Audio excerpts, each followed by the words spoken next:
I am presenting a case of female 60 with multiple myeloma with platelet count between 10 to 30,000 since last 3 to 5 days, and she is intubated since last 7 days.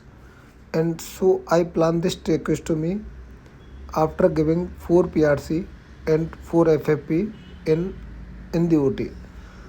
So I am doing this tracheostomy with transverse incision, and transverse incision is more cosmetic than the vertical incision. So in transfer, skin crease incision is commonly used in the female patient, and this incision is very cosmetic, while the vertical incision tracheostomy is taking less time than the transfer incision tracheostomy. So vertical incision tracheostomy is commonly done in the emergency, while plan tracheostomy should be done with the transverse incision in the skin crease. Tracheotomy is the term used to describe the surgical opening of the trachea, while tracheostomy refers to the creation of the stoma at the surface of skin with insertion of the tube. It may be metallic or Portex tube. So we commonly use plastic Portex tube for the tracheostomy. So tracheotomy means opening of the trachea, while the tracheostomy refer to creation of stoma with insertion of the Portex tracheostomy tube. The patient should be positioned supine on the operating table with sandbag under the shoulder or neck extension. It is very important at this stage to ensure that patient's shoulders are square on the operating table so that position of midline structure of neck is maintained throughout the procedure.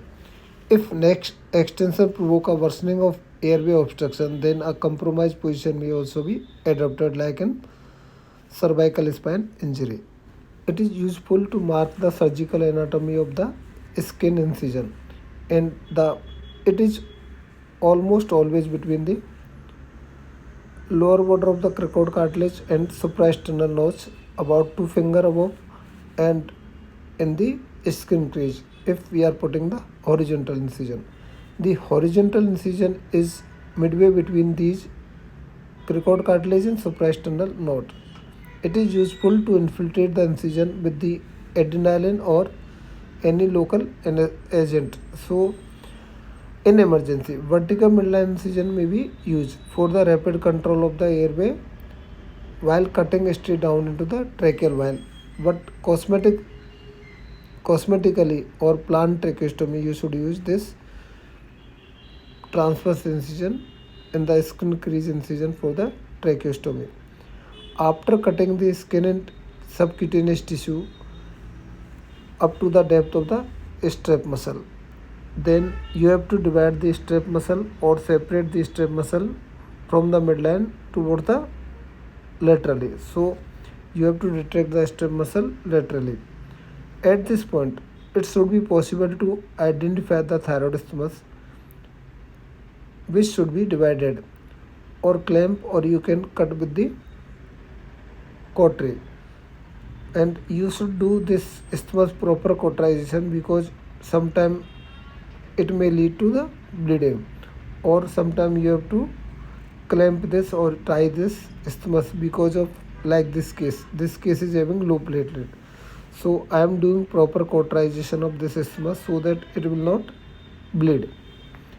Once the thyroid isthmus has been divided and tracheal wall should be visible, it is useful to palpate the cricoid cartilage and count the tracheal length to determine the best placement of the tracheostomy tube. Before opening the trachea, it is the responsibility of that surgeon to select the appropriate size of the tracheostomy tube.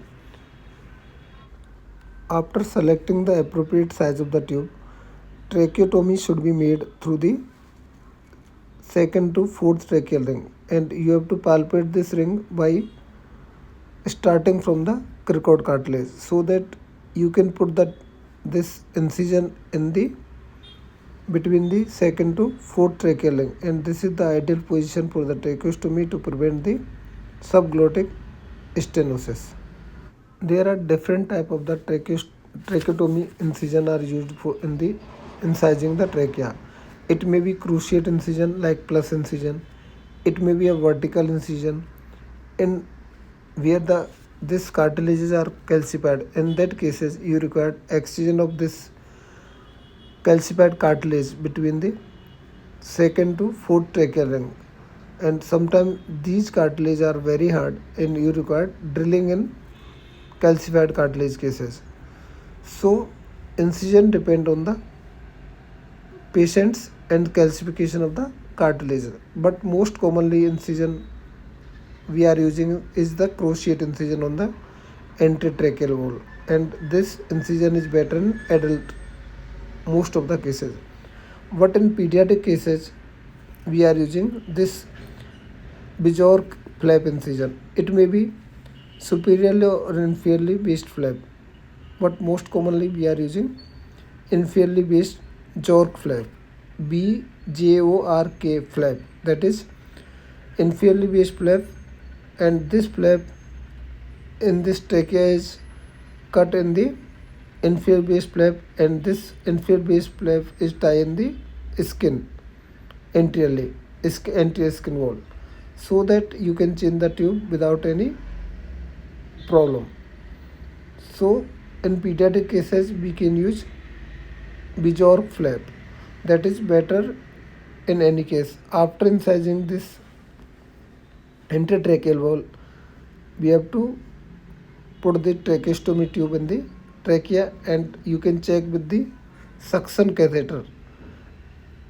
And after putting the suction catheter, you can check it's going up to the carina and air is coming out. And you also check with the ventilatory setting. And now this tracheostomy is done, and this is complete procedure of tracheostomy. And here is like this fixation of tracheostomy. You have always two thread with Portex tracheostomy tube, so I am using one thread only, so that second thread can be used later on if this thread is dirty because of dressing or anything, so you can change this thread later on. So I am fixing this tracheostomy tube like this.